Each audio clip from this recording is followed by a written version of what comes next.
Мен бұл адамдарды көріп жиіркенемін дейді. Нұрболат Абдуллин Instagram салып қойып. Әртіс ретінде бір менсінбеушілік бар. Менің ешқандай қарсылығым жоқ. Айтар едім да, елде болып жатқан нәрселерді. Кюбоп өліп жатыр ма, не болып жатыр? Халықтың одан басқа да шаруасы жетеді ғой. Мен ожаным мүлдем уайымдамаймын. Өткенде Би-2 келді Алматыға. Кім? Би-2. Би-2, окей. Би-2-ға барып қайттым. Кайф. Да. Мен фан-зонада болдым. 11 мың ба, сондай примерно билет. Ол ең арзан билеті.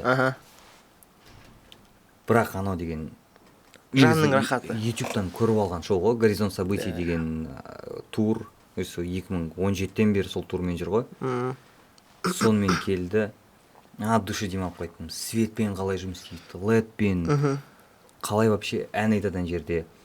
Дыбыстың сапасы бөлек та. И вот 8 мартта Мақпал Жүнісованың концерті, оған да билет алғанбыз. Өзімізге емес енді, үлкен кісілерге. 15 мыңнан басталады да. И мен ойлаймын да, 15 мыңға не кереді соның ішінде? Мақпал Жүнісоваға. Не LED-пен не жұмыс істейді жерде, светпен, қандай звук болады. Максимум апым бір-екі көйлегін ауыстырып, сөйтіп көрсетер, халықтың арасына шығып, ән айтар, бір әңгіме айтар деймін да. Біздің Қазақстандағы концерттерге әншіні тірідей көру сахнадан, онымен фотоға түсуге деген бір байланыс қой. Прикосновение ғой. Гүл беру алу мүмкіндігі деген сияқты. Көрді, отырды, шапалақ ұрды, қайтты. Соның өзі жетеді деп ойлайсың. Басқа ештеңе көрерменнің өзі де талап қоймайды ғой. Иә, бізде жанды дауыста айтпай жатыр ма деп тұрып кетіп қалу жоқ қой. Мен жоқ, мен Ё-майо деп. 15 мың теңге төледім, отыру керек деп. Ешқандай шоу жоқ қой, мен кеттім деп. Немесе бармай қою деген сияқты. Енді мен 2013 жылы Заттыбектің Астанадағы концертін көрдім. Енді эфирлік нұсқасын. Той кәдімгі. Жаңағыдай, сен айтып жатсың ғой, бізде ондай жоқ қой деп ше. Отырамыз ғой, тек қана концерттің басынан аяғына дейін деп. Ол жерде басында термелер айтты, сосын бірақ өзі халыққа айтты да, мүмкін қазір тұрып билейтін шығармыз деп, өзінің жаңағы хит әндерін жіберіп еді. Ана жерде 3000 адам отыр ғой, бәрі тұрды, и соңына дейін. Кәдімгі той. Тура съемкасы да той сияқты болып жатыр да. Қазір тойларда бүйтіп кранмен бүйтіп жүріп өтеді ғой төбеден ше. Тек асаба арасымен өтіп бір-бірін жерде бәрі бүйтіп күшті болып отыр да енді. Былай енді ондай үлкен кісілер үшін анау өте керемет концерт. Ол шоу ғой. Шоу кәдімгідей. Ол. Өздері сол шоудың қатысушысы болып кетті ғой, билеп. Бірақ енді жаңа LED, свет деген нәрсеге жоқ деп айтуға да болады да. Мен ойлаймын, ол стажға байланысты шығар может. Біздің жаңағы ата-аналарымыз оларды кішкентайынан көріп өсті ғой. Мысалы, бізде кішкентайлар қарайды қазір. Бәлкім бір 10-15 жылдан кейін бізге бір вау деген сияқты болып қарау мүмкін да. Сен үлкен сұрақ беріп жатсың. Ладно, енді 5 жыл дейік, например. 5 жылда ештеңе өзгере алмайды. Сен ол концерттердің несін айтсай, рекламасын маған қатты ұнайды рекламасы ше, мысалға жаңағы Заттыбек қой. Ханымдар мен мырзалар деп басталады да. Наурыздың 17-сінде, Алматының 4-інде деп тұрғандай. Сағат ұйқаспен сағат 17:00-де Заттыбек сіздерді күтеді деп. Кеш қонақтары дейді, и пытырлатып айтады қалғандардың бәрін. Тахмин Ашымбеков, Алтынай Жорабаева деп өйткені ана радиода бөлінеді ғой, 20 секунд, 30 секунд деген сияқты, иә. Сол 20 секундқа айтады ғой, бәрін кіргізіп ше. Сөйтіп тұрсады да. Жоқ, ол 30 жыл бұрын сондай не еді, реклама еді. Әлі сондай. Жоқ, просто былай да, көбінесе той жағында жүргендер, қазақ эстрадада жүргендер, оған дейін кімдер не істеді, тура соны істейді да. Мысалға сұрақ қойса да, жаңағы мына әніңіз кім жазды, қалай жазды деп жатса, енді халық бағасын берер деп. Оған дейін естіген сөздерін айтады да. Жарнаманы да көрді да солардан. Тура соны қайталайды да. Халқымды өнермен сусындатқым келеді деп. Андай жаттанды нәрселер. Жоқ, егер халық осы еңбегім, өнерім халыққа деп айта берсем, халық мені жақсы көріп кетеді, біз үшін екен деп ойлап қалады деп ойлайды. Бірақ халықтың одан басқа да шаруасы жетеді ғой. Халық бір осы өнерпаздың өнерімен сусынасам екен деп өмір сүріп жүрген жоқ қой негізі былай да жұмыстан келеді мысалға бір Жаңғылыш деген кісі да Жаңғылыш.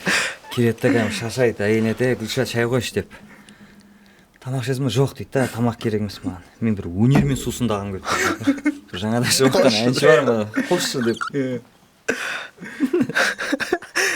примерно солай елестетемін да мен шынына келген кезде мысалы тыңдарман болып келеміз ғой барлығымыз да қандай әнші болса да сазгер болса да тыңдарман болып келеді и концертке барған кезде мен жанымның рахатын сезгім келеді да мысалы мен көптеген жұмыскер болсам мен күнде 8 сағат жұмыс жасаймын и сол нәрсе күнделікті қайталанып жатыр и мен барып демалғым келеді и мен сол концертке барған кезде мен шынайы дауысты жаңағы LED дейміз ғой видеоряд сондай нәрселер неше түрлі графика свет мені бір күнге olсын бір демалып қалатындай бір аямай беретіндей концерт болса мен барар едім Қазақстанда қай артист сөйтіп жасаса мен барар едім ал қазіргі уақытта шоу аз сияқты да концертный нәрсе де яғни тұрып бір орында тұрып өлеңді айтып кетіп қалу бұл норма болып кетті да нормально сияқты міндетті түрде костюм шал бар міндетті түрде костюм шал бар жоқ еще ана ою себебі қазақилық қой мына жерде ою тұру керек халық үшін халық үшін менің елім ол өзіне ұнамауы мүмкін ғой иә жоқ мен өзім ойлаймын бізде концертта жаңағы концерт жасап жатқан әнші бір өзінің бір жеке тойын жасап жатқан сияқты дайындалады да сол сияқты ұйымдастырады достарын шақырады алғашқы 5 қатарға иә сосын ән айтатын достарын шақырады өнердегі достарын иә ол шақырмаса аналар ренжиді сен біз тойыңа шақырмадың деп кәдімгі солай той деп айтады олар үшін той жеке концерт беру ол той жалпы отношение тойға сияқты болғаннан кейін деңгей де сондай болып қалып кетіп жатыр да яғни жаңа ешнәрсе беріп жатқан жоқ киім ауыстыру ғана да өзгешелік киім ауыстыру ғана бірақ ол киімнің өзі де қандай киім жауыр болған киімдер бұл нәрселер қазіргі уақытта кері әсерін тигізіп жатыр деп ойлаймын себебі мысалы біз площадкалерге бардық қой мысалы сахналарға үлкен сол уақытта андай техника сәл нашарлау себебі бұрынғы уақытта андай фанерамен айту бір ыңғайлы болды ғой біз барамыз саундчек дейді айтамыз и бізге андай ұнамайтын жерлер бар да мына жерін көтерші мына жерін бүйтуге бола ма мына жерін сөйтуге бола ма жанында режиссер тұрады так ребята у вас 20 минут 10 минут қарап алыңдар тексеріп алыңдар деген сияқты қарайсың тексересің сахнадан қарайсың о міне осылай шығу керек деп дайындалып барасың саундчекте істедің сахнаға шықтың то микрофон жасамай қалады то дауысын басып тастаған яғни ана жерде сақталған бір конфигурациялар жоқ болып кетеді себебі әлі күнге дейін жаңағы бұрыннан келе жатқан адамдар бар қыстырылсады да сол нәрсеге и бәріне настройкасы сол фонограмманың нәрсесімен кетіп қалуы мүмкін да үстіне айтып жатыр ғой бірдеңесе деген сияқты ал бізде ана жерде ойлап қарасаңыз би видеоряд тірілей ән айту актерлік шеберлік барлығын қосалқы біріктіреміз да ал өзге бәріне топырақ шашудың қажеті жоқ деп ойлаймын андай өзге артистер бар бәрі жеңіл сияқты да Q-pop деген нәрсе бар да біздің Q-pop оның ішінде басқаша түсінеді адамдар әртүрлі нәрсе түсінеді яғни сыртқы кейіпке қарап там шашын бояп алыпты сырға тағып алыпты бүйтіп алыпты сөйтіп алыпты деген нәрселермен басқа нәрсесін ұмытып кетеді да что біз еңбек етеміз біз әнін өзін жазамыз сөзін өзін жазамыз видеоратты өзіміз істейміз барлығы өзімізден тіпті бейнебаянға раскадировка біз өзіміз ойланамыз да адамдар яғни біздің жанкүйерлер бар ғой фанаттар соларға бір кішігірім бір келесіде не болатын деген сияқты бір пасхалкалар тастаймыз қызығушылық тудыру үшін әрі қарай не болады деген секілді ал бұрынғы нәрселерден өзгешелік яғни бұрынғыда андай бір ситуация история бір гүлмен жүгіріп кетеді бір махаббат болады бір өліп қалады там бірдеңе сондай нәрселер сондай бір әлі күнге дейін болып жатқандай шығар білмеймін бірақ көп қарап жүрген жоқпын но сондай нәрсемен келе жатты да ал біздің істеп жатқанымызға тек қана бір кейіпке ғана бір баға беріп тастаған да ол қоя қойшы даже кім екенін айтпай ақ қояйын бір мәдениет басқармасындағы бір адамдарға мына кісілер бізді көрсетеді например осындай адамдар міне осындай бір жерге шығу керек, осы адамдар мен бұл адамдарды көріп жиіркенемін деген сияқты әңгіме айтады да. То есть мен мәдениетті адаммын да, маған қатысты болмау керек оның жаңағы ішкі, жаңағы қалай айтсам болады. То есть менің ішкі қалауым оған қатысты болмау керек. Демек мен қарауым керекпін да, бұл адамдар қандай өнер көрсетеді, бұл тірілей айта ма, қалай айтады. Бізге маңыздысы осы тірілей болу керек, еңбек болу керек. Мысалы мен сондай адам ортада отырып мен қабылдайтын болсам да, ал бізге айтатыны сыртқы кейіп, яғни мынау көк па, мынау дұрыс емес, мынау қарау керек деген сияқты да. И дайын емес па, мен түсіне алмаймын да, біз как будто бір инопланетяндар сияқтымыз да, бір не істеп жатырық, не үшін кімге істеп жатырық деген түсініксіз да. Біздің сонда тыңдармандарымыз бір 6+-тан бір одан әрі қарай кетеді шығар, бір максимум. Жоқ, олай емес, мен тыңдаймын мысалға.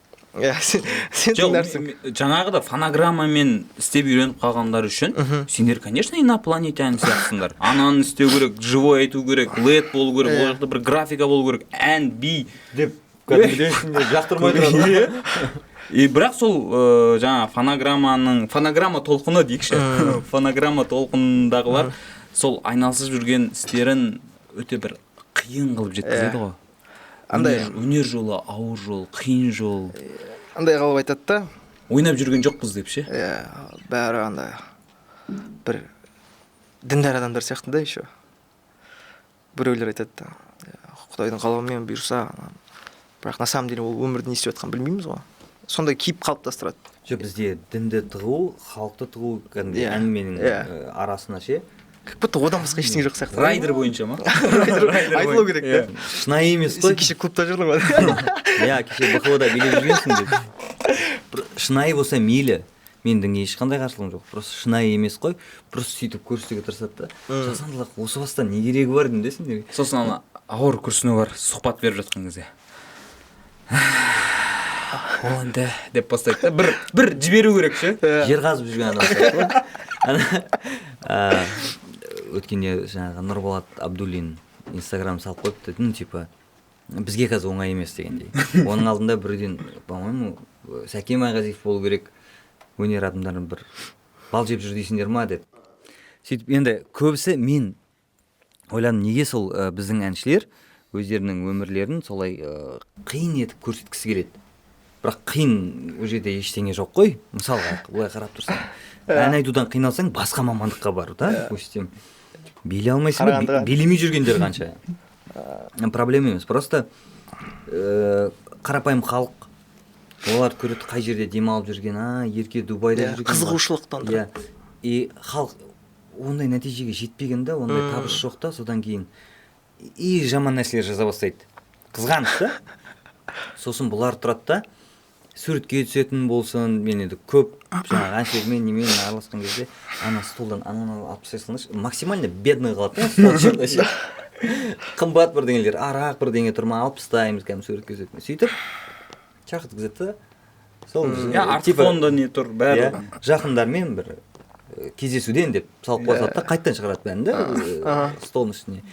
Жасыру да. Мейлінше андай бір қиналып жүрген адам сияқты қылады да. Сол кезде бірінші маған келген ойым былай болды. Конечно, деймін да, сендердің өмірлерің қиын ғой. Біз көп жоқ, бір сұхбатқа шақырсаң, кәдімгідей ұйқыдан тұрамай қалады ғой, соған кешігіп қалады ғой мысалға. Бір шахтер деймін да, жұмысынан кәдімгідей келеді да, Инстаграмын ашады, бағанағы жігіт ше, жаңғылыш сөйтіп кіреді, Инстаграм кіреді, ё-майо дейді да. Мен не істеп жүрмін дейді. Иә, күйесін сүртіп маңдайындағы ше, менікі ладно, Сәкендікі действительно қиын екен ғой деп ше өмір. Сондай болатын сияқты да. Түсінгенім бойынша енді адамдардың ой өзгереткен қалай? Сапа берсең. Яғни бірінші ән біз үшін сапалы болғанмен олар үшін сапа емес шығар. Екінші ән біз үшін сапалы болғанмен олар үшін сапа емес шығар. Бірақ біз үшін барлығы сапалық, бірақ олар қалай сонда ол салыстырмалы түрде жасайды? Ол нәрсені қалай жазады? И ой өзгереді. Яғни ой өзгеріп жатыр адамның. Сендер комментарий арқылы сол динамиканы байқап қойдыңдар ғой да? Иә. Бұл сендерге деген негатив бітті. Азайып бара жатыр сондай. Бірақ Біз негативке үйреніп қалдық десе. тағы да керек еді деп айтатын бүгін позитивный нәрсе Негізі ескі бүгін біраз нәрсе айтқысы келіп айтқым еді. келді негізі мен көп нәрсе айтқым келді бүгін позитив тақырып дейді позитив позитив демекші Q-pop өліп жатыр ма не болып жатыр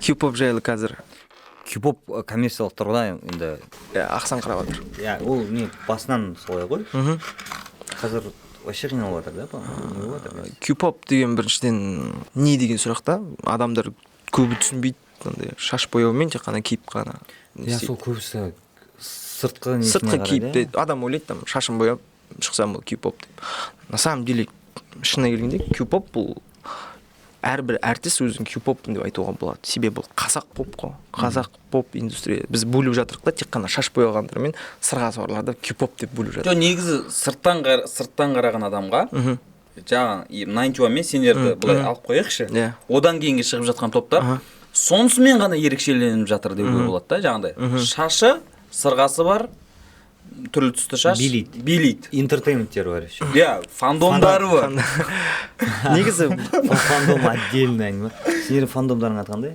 B.I.B кім қойды өзіміз қойдық өзің көрме мен ойлаймын да не үшін себебі біз атымыздың қоюдың өзі қызық болды да мысалы екеу деп аталады біз ана топтан кетіп қалғаннан кейін біз екеуміз қалдық па не деп андай не істеп отырық типа депрессияға ұшырап кәдімгідей бір кезде екеу деген бітіңе түсті эквалайзер деген нәрсе болды и толығырақ оқимын ғой не екенін оказывается ол IQ деген нәрсе бар яғни адамның интеллекті екеу деген сезімге жауап береді екен яғни біз музыка арқылы өзіміздің сезімімізді бере аламыз деген опа деген осы нәрсені біз өзімізге қамтимыз әрқашанда былай бейбітшілік пис біз екеуміз біз әрқашанда екеуміз виктори ғой еще бейбітшілік деген сөзден B.I.B деп қойдық бейбітшілік яғни бейбітшілік деп айтылған біртүрлі болып естілді да бізге B.I.B как бы VIP сондай нәрсе бір идеология болды яғни біз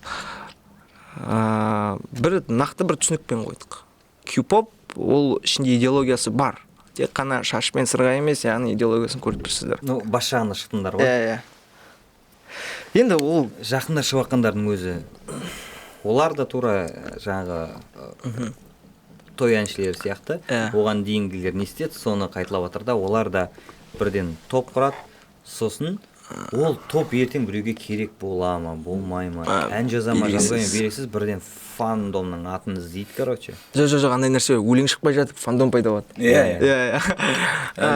негізі хайт етуге болмайды ол нәрсе өйткені біздің субмәдениетте болатын болса Q-popты бұл небәрі бір 3,5 жыл егер бір одан әрі бір 20 жыл бойы келе жатса екен осылай айтатындай адам өседі ғой әртүрлі мысалы мен 9-шы сыныпта бүйтіп өлең жазып бастадым да ол қазір тыңдасаң енді нашар да кәдімгі ал қазір мен ойланып саналы түрде жаңағы потребитель дейміз ғой жаңа адамдар нені сұрайды мысалы нені көргісі келеді көбінесе қандай жағдайлар кездеседі сондай нәрселерді ойланып барып жазамыз да бір идеологиямен мағынасын беріп ал қазіргі уақытта андай шаш бояу мен сырға тағып шығып кету бір Q-pop деп елестетеміз да ал мен на самом деле мынандай нәрсені күтемін Q-pop ол рэпта болуы мүмкін ол жаңағы тойда болуы мүмкін себебі ол қазақ тілі да бастапқы түкпірінде тұрған нәрсе яғни мен қазақ тілінде айтып жатырмын яғни мен қазақша мәдениетімді беріп жатырмын мен Q-pop толқынды беріп тұрмын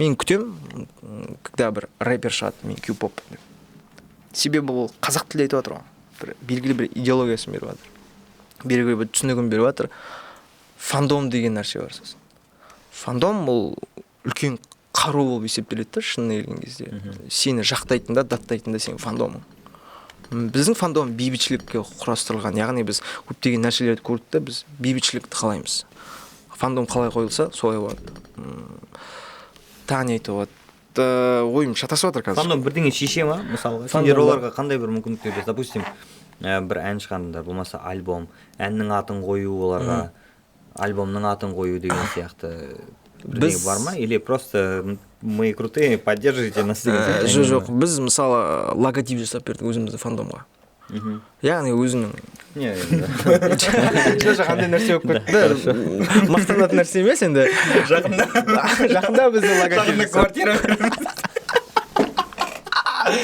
иә окей содан басталып жатыр ғой енді әңгіме яғни біз қалай айтсам болады енді кішкентай контингент та ол деген ол өзінің әлемінде жүр яғни бір өтпелі кезең ба не деп айтамыз өтпелі кезеңде и бір оған бір герой керек сияқты который логотип істеп беретін ба иә логотип істеп беретін оған бір мысалы мен кішкентай кезімде қарағым келді бір үлгі тұтатындай бір адамды көргім келді мен сондай болам деп а мен шетелдің адамын көрдім да мен сондай болам деп иә ол рас иә тек қана ол өнерде емес жалпы мен өзім футболды көп қарайтын адаммын да әсіресе қазақстандық футболды шы не болып жатыр айтпақшы бізде сен ақтөбеден ақтөбенің фанаттары ғана иә бір перформанс жасап өз күштерімен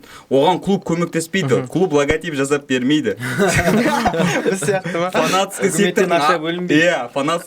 сектордың атын қойып бермейді бәрін өздері істеп өздері ұйымдастырып ол жерде де поколение ауысып жатыр да мысалы үшін аршат бар ғой сен танисың олар алғашқы поколение болған яғни 2005 жылы солар құрған 13 сектор деп и қазір олар жоқ ана жерде солардан көргенін солармен бірге өскен жанында жүріп жас балалар қазір сол фан секторды басқарып отыр да 13 сектор деген ше иә білемін 13 иә енді жаңа сен айтып жатсың ғой фандомның атын қойып бердік осылай логотип иә ол жүйе басқа клубтарда бар яғни фанаты аз клубтар бар ғой олар солай істейді бәрін жасап береді даже мынау нелер бар выезд дейміз біз автобус береді да сен мына қалаға бар бізге жанкүйерлік етуің үшін міне саған автобус дейді да мен сен түсіндім ол жерге бәрі барады онсыз да өйткені тегін автобус көріп тұр қалтасына бір 2-3 мың теңге салса ол тамағына жетеді болды сен стадионға тегін кіресің сен жолың тегін бәрі тегін мен сол кезде айтқым келеді ондай фанаттарға айтқым келеді да мен сонда сендер ақша төлеген үшін болеть етіп жатсыңдар ма ішкі не қалай ішкі қалау ше ішкі қалау сен өзің келуің керек та ол фанаттық жолға дейінше өзің іштейді ғой ондайларды за компанию барып көре салатын иә егер сен автобус алып тастаған олар бармайды дәл сол сияқты деп ойлаймын да бізде жаңағыдай если сен бәрін істеп бергеннен кейін мыналар біз үшін тырысып жатыр может біз поболеем деген сияқты жоқ мен ойлаймын ол жерде фанат болудың өзі қиын ғой яғни сен оны бақылауың керексің там суреттерін салуың керексің оған бір фан парақша ашуың керексің тағысын тағы ол кеше не айтты екен жоқ ондай фанат емес мысалға концертте тұрып әніңді айтқан кезде қосылып ән айтып билеп тұрғанның өзі былай береді мысалға деймін да ол саған комментарий жазбай ақ қойсын түсініп отырмын иә сондай фанаттық мәдениет айтқым келіп отыр да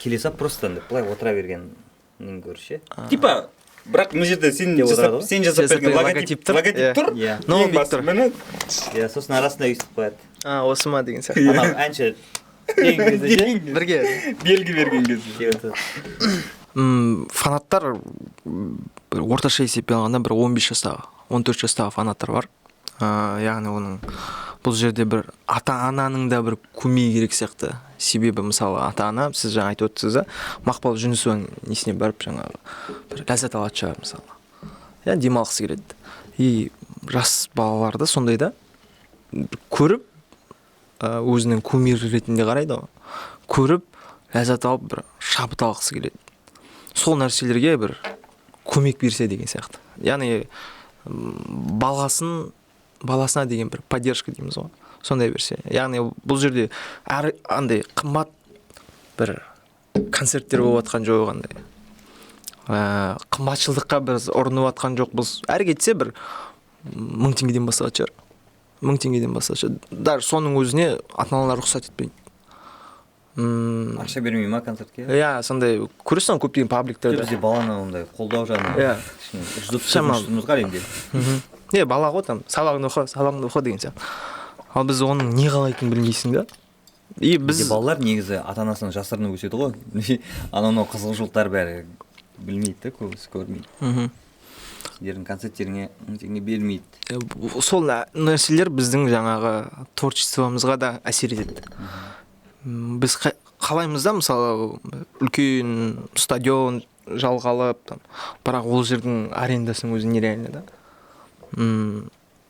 Біз талап ете алмаймыз ғой ондай жаңағы оқушылардан.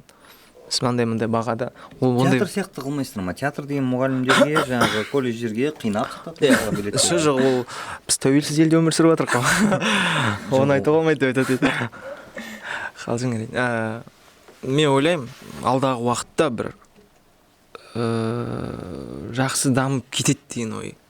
Біз әлі насихаттап жатырық та, кей-поп нені насихаттайды? Бұл бейбітшілікті, адамгершілікті, бір-біріне деген жақсы көру деген сыйластық, яғни бізде негатив көп қой Қазақстанда. Көре алмаушылық деген айтамыз ғой, ана біргешкі деген сөздің өзінен басталады. Қалай айтсам болады, сол нәрселерге бір қарсы төтеп беретіндей бір әңгімелер бар да. Біз айтамыз, әрқашанда бейбітшілік болсын, мейірімді болайық, бақытты болыңдар, бір-бірін жақсы көріңдер. Сондай бір жылы нәрсені береміз да. Ал біздің тек сырт кейпімізге ғана іліп да бұл нәрсені. Яғни бармау керек, бүйтпеу керек, сөйтпеу керек. Бізге поддержка да аз да бұл жағынан қарасаң. Жалпы әншілердің өмірі қиын дейсің ғой. Қиын екен ғой, айтпақшы. Сендерге де бір жеңілдіктер негізі жасау керек қой, жастар жылы келе жатыр. Жастар жылы ғой. Жастар жылына байланысты сендер негізі фанаттармен келісіп бір үкіметке бірдеңе жазыңдар. Бірдеңе болып қалар. Ана көпбалалы кей-поперлерге үй сұраңдар. Пособие. Ерболат қана үй алған ба? Жастар жылы дейміз да, мысалы. Не ол жастар жылы деген? Білмеймін. Жастар жылы деген бір мыңдаған вайнерлердің бір шеруі сияқты болып кетті, болды. Маған сезіліп жатқан жоқ, мысалы. Жұмыс жоқ дейді, болды, басқа не айтады. Сондай әңгімелер болып жатыр. Бірдеңе болып жатқан шығар, біз білмейміз. Сол жастар жылы форуммен, флешмобпен өтіп кетпесе екен деген ниет қой біздікі. Яғни ресми іс-шаралармен ғана өтіп кетпесе екен деген. Бірақ енді білмеймін, біз Нұржан екеуміз 30-дан асқан екен, бізге тем более көңіл бөлінбейтін шығар. Жоқ, біз жастар жылына кіреміз ба, жаспыз ба? Негізі кіреді екенбіз. 35-ке шейін созып тастады ғой. Қойшы, жасыңдар деп. Біз жаспыз. Жастар жылына мен бір ерекше бірдеңе күткім келеді, көргім келеді, мысалы бір. Не күтесің сен, айтшы? Жастар жылында ма? Мына камера қарада. Құрметті. Жастар жылында қолдау күтеміз. Себебі жастардың қолында ғой алдағы болашақта бір логотип жасап берсеңдер деген ба? Қалжыңдай. Міне мынау жастар, мынау сендердің логотиптерің. Жастар жылының логотипі бар шығар, иә? Бар.